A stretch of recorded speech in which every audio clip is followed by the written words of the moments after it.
Hi, I'm Andy from ASM. We are here at Grid Life at CMP. This is our Honda S2000, which stock come with an F-Series, but we chose to swap that out and go for the more common Honda K-Series. It's a K24. This specific engine's found in a TSX. The reason we do that is a few reasons. One, cost.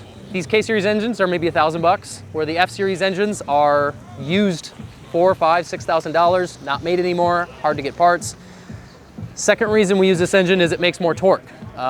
So GLTC is a power to weight class, and that means we are have a max power, but we can make more of that max power. And the K-Series makes that. It makes more torque, more broader power band, so that gives us a pretty big advantage. We really like our S2000s, mostly for its nimbleness. It's got very, very good handling characteristics. We are at a little bit of a deficit compared to some of the other cars when it comes to the power category.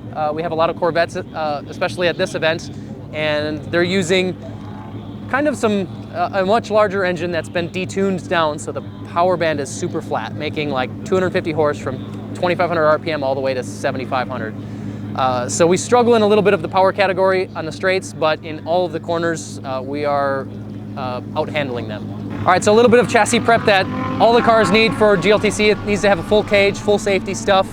And then most of us are going through the suspension, replacing all the OEM rubber bushings with sphericals, stiffer springs. We go through the differential, put a better differential in it, just doing as much as we can to make the car as fast as we can. With the way the rules are written, it's a very kind of open rule set. So you really can do a lot of modifications to the car. You just have to be within your power to weight. So that really gives a lot of people the flexibility to kind of do what they want, which is very unique compared to most other series where you have very, very, very specific rule sets that you have to follow. The other big thing we do on this car, we gut a lot of the interior and get rid of all factory wiring. We're running a PDM, a power distribution module, that completely gets rid of all the factory fuses and relays and factory wiring, simplifies everything, makes it a little more reliable, and also gives us some extra flexibility with other things. So we run a couple different types of tires. We run the Kumo B730s on some of the cars. A couple of the other cars are running the Nexons. We used to run the Bridgestones, but those were a little too fast, so they actually banned that specific tire for the series. And the wheels, we actually are trying to run the widest wheel we can for the tire, because you have a tire size limit depending on your weight. We're limited to a 255 wide tire, so we're stretching them on about a 10.5 inch wide wheel, trying to maximize all of the grip we can with that 255. All of our S2000s are running very, very close to the same power. Our claimed power to weight for this event is 206 horsepower at 2730 pounds. And that's with driver and everything. The recipe that we've built these cars, there's actually kind of a reason why we have multiple, is we started building one or two and had pretty good success. Last year we actually won the whole season championship, 1-2. So it's easy to repeat that same recipe on multiple cars. So that's kind of the nice thing with developing one or two cars, kind of creating a cookie cutter and then just making more of them. And it takes out a lot of the R&D and development time that you'd have to do if you wanted to go do this yourself. We already have that recipe and can get you 90% of the way there by just copying what we've already done.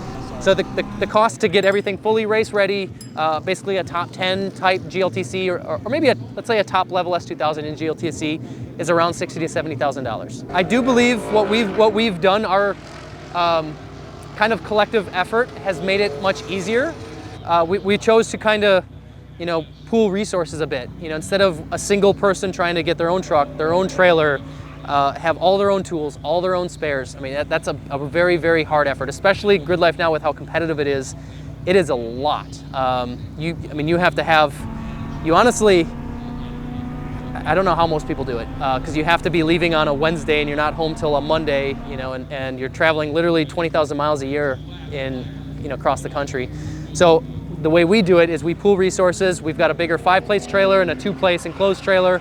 We share a lot of the same costs, or we share all the traveling costs. The cars all share the same spares. We bring one big toolbox that has everything we need. We kind of delegate a little bit. One person is in charge of doing all the food and getting all that stuff. The other person's in charge of loading the rigs. So really operating as a team helps tremendously. And I think it's really cool if, like, I'm starting to see other people maybe realizing that and starting to do it, and I feel that's what's almost needed, especially to be sustainable. You know, this is still a grassroots series, but running at a pro level.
Support brands who support grassroots motorsports. Get your chemical solutions from CRC Industries. To learn more, visit crcindustries.com.